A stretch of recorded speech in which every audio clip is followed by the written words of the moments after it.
Tanse, Megose Mamagos Esqueo, Ninigiguac, Kiwak no Takuseo, Nene Awisi Agasun, Lance Morrison, Siagasun, Ogitsiwa Masqua, Niniskinina Mox in York University, Interdisciplinary Studies, Nia Naheo, Egua Meiti, Napeo, Egua Esquecan. Hi, my name is Lance Morrison. I'm a student at York University in the Interdisciplinary Studies MA program. I'm the child of Red Butterfly Woman. I'm originally from Yellowknife, but I've lived in Toronto since 2004. And I'm a member of the Bear Clan. I'm Plains Cree and Métis queer man. My research is about Indigenous language reclamation. Specifically, it looks at how for Indigenous folks reclaiming or revitalizing their own ancestral language can aid in their healing for either direct or intergenerational trauma.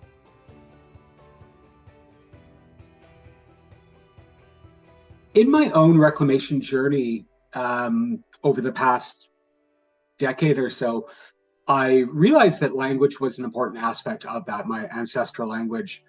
And I really wanted to learn more about how it can aid in healing. And so I went to the libraries and the internet, and I looked and I looked and I looked, and I found nothing. And so I went to the librarians and like, help me find this. I went to Indigenous professors and like, help me find something. And there's nothing. So I decided, it was around the time that I was deciding to go work towards a PhD anyway. And so I thought, well, then I'll just do that as my master's research project. If nobody else has written it, then I'll write it. And so that's what kind of prompted me to choose this topic. Two things. One, my research is focused specifically on Neheawiwin, which is my ancestral language, the Plains Cree language. And so, and specifically focused on members of the Nehewak language experience, which is a 7-day language revitalization camp run almost in complete immersion in Saskatchewan every summer.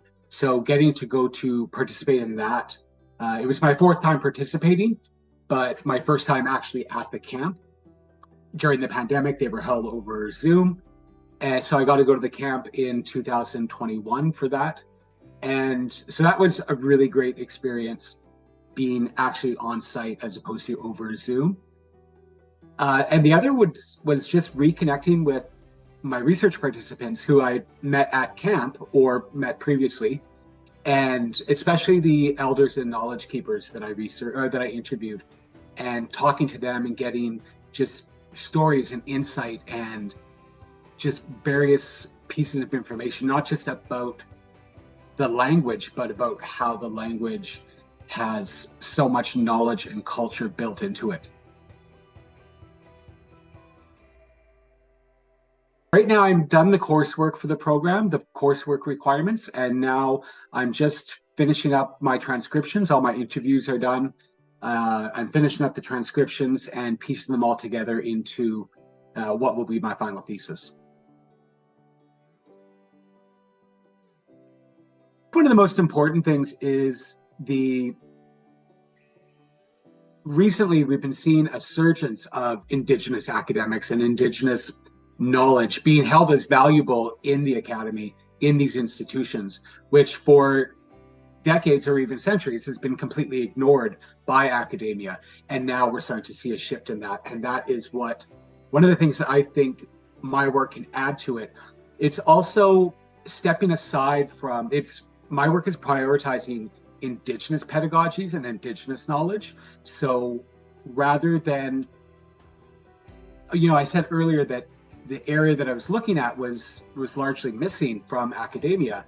And there was some stuff that I found that talked about language revitalization as healing, but it was using Western definitions of healing and Western definitions of language reclamation or language acquisition.